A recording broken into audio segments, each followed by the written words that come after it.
Hi! Hello mga ka-Charles B! Magandang araw po! Ayan, for today's video ay gusto ko lang pong ipaabot ang aking taos-pusong pagbati at pasasalamat syempre sa ating mga number one and only mama, ang ating mga ina, ang ating mga nanay o ang ating mga mother. Happy Mother's Day po sa lahat ng mga nanay dyan. At syempre binabati ko rin po ang aking mama, ang aking foster parents sa heaven. Nasa heaven na po mama. I love you. Happy Mother's Day. At syempre ang aking tunay na legitimate mother, buhay pa po. Ayan.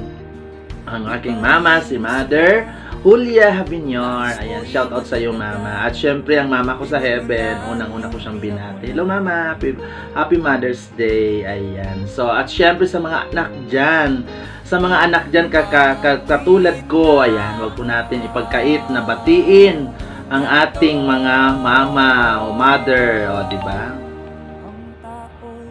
Batiin po natin ito ng espesyal na pagbati sa kanila at sabihin natin, I love you mama, happy Mother's Day. Maraming salamat po sa inyong pagmamahal at ayan, sa unconditional love. Siyempre ang ating mga magulang lang yan, ang ating mga mama, nanay, ina na silang nagluwal po sa atin, nag-aruga sa atin, nag-alaga at nagpalaki sa atin. Siyempre kasama dyan ang aking dalawang special na mama, si Mama Julia at saka si Mama Anasita in heaven. Ayan, hello po, thank you so much. Ayan.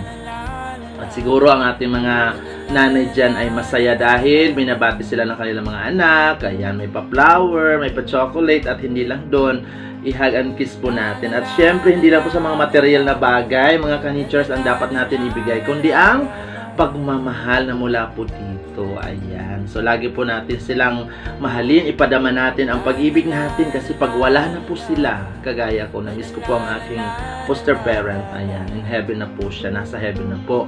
Pero ayan, damang-dama po natin ang pagmamahal nila nung sila ay nabubuhay pa, nung sila ay kasama pa natin.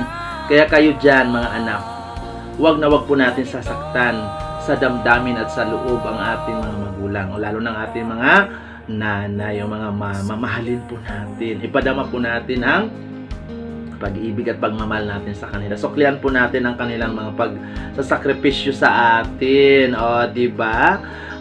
Real talk po ito sa mga anak na mga minsan wala nang panahon para sa kanilang mga mama, di man nila mabati, o ngayon araw po nila ng ating mga nanay o mama o mother o inang o ano pa man tawag natin sa iba-ibang mga katawagan. Batiin natin ang Happy Mother's Day. Happy Mother's Day. I love you.